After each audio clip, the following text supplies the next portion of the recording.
l'ulcère funeste qui s'attache à toutes les souverainetés et qui les ronge sans relâche, le fils de l'orgueil, le père de l'anarchie, le dissolvant universel. C'est ainsi que Joseph de Maistre décrit le protestantisme dans un traité appelé Sur le protestantisme. Ce livre a été écrit entre 1796 et 1798, mais ne sera publié pour la première fois que de manière posthume en 1870 par sa famille.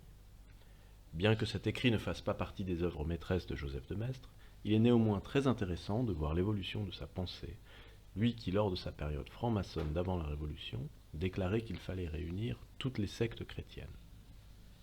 Nous aborderons dans cette brève vidéo pourquoi Maistre avait le protestantisme en horreur, et nous passerons en revue son argumentaire qui repose sur trois grandes idées.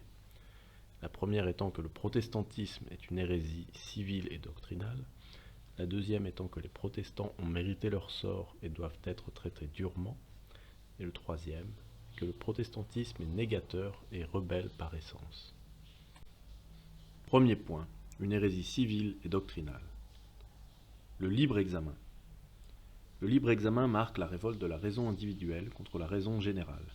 La multiplication des sectes et la fluctuation des doctrines rend chaque homme arbitre de sa croyance et a donc pour conséquence d'anéantir l'autorité de la religion, et avec elle l'unité de la nation, qui n'a donc plus de point fixe où elle peut se rallier. Le protestantisme s'inscrit donc dans une logique de division, alors que le catholicisme, plus sage, reconnaît au seul clerc la capacité de délivrer une interprétation autorisée de la parole divine, et se veut garant de l'unité civile. L'orgueil contre l'autorité. Luther et Calvin, en remplaçant l'obéissance par la discussion, se sont donc par conséquent attaqués au pape, représentant de l'autorité divine. L'hérésie du protestantisme n'est donc pas seulement une histoire de doctrine, mais aussi une hérésie civile qui a miné pour bien des peuples les fondements de l'existence commune. En accordant à chaque homme la souveraineté religieuse, elle a déchaîné un orgueil général contre l'autorité. Sola Scriptura, un livre seul ne fait peur à personne. Les protestants menacent donc la religion d'une dissolution dans l'arbitraire des décisions personnelles, mais en conférant à un livre seul, même le livre le plus sacré de tous, la Bible, l'autorité divine, ils font encore pire. Cette autorité est amputée de son principe gouvernant, en l'occurrence la tradition, car aucune loi stable ne peut reposer sur un texte, quand aucune instance supérieure n'en formule le sens et n'en impose à tous le respect. Deuxième point, les protestants ont mérité leur sort et doivent être traités durement. Massacre de la Saint-Barthélemy. Ce massacre est justifié aux yeux de Maistre car les excès de la puissance qui se défend sont à la charge du rebelle, et que toute sévérité est innocente si elle est nécessaire. Ce massacre aurait été évité s'il ne s'était pas révolté contre l'autorité royale. Maistre ira jusqu'à dire qu'un protestant qui reproche la Saint-Barthélemy à la souveraineté française ressemble parfaitement à un jacobin qui déclamerait contre l'inhumanité des Chouans. La révocation de l'édit de Nantes.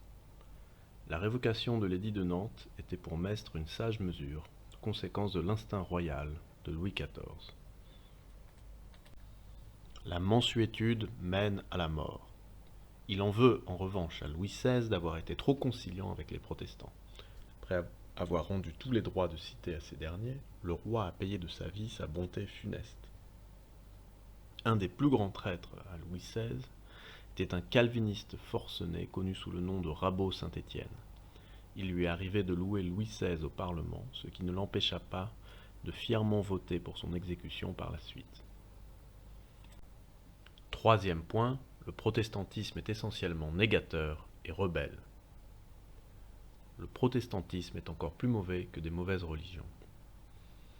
Le protestantisme proteste contre tout et en termes de doctrine ne défend aucun faux dogme mais en combat des vrais, et tend sans cesse à les nier. Pour Joseph de Maistre, l'islam ou le paganisme auraient fait moins de mal car ce sont, elles, de véritables religions qui reposent sur une véritable doctrine. On ne peut comparer le catholicisme et le protestantisme.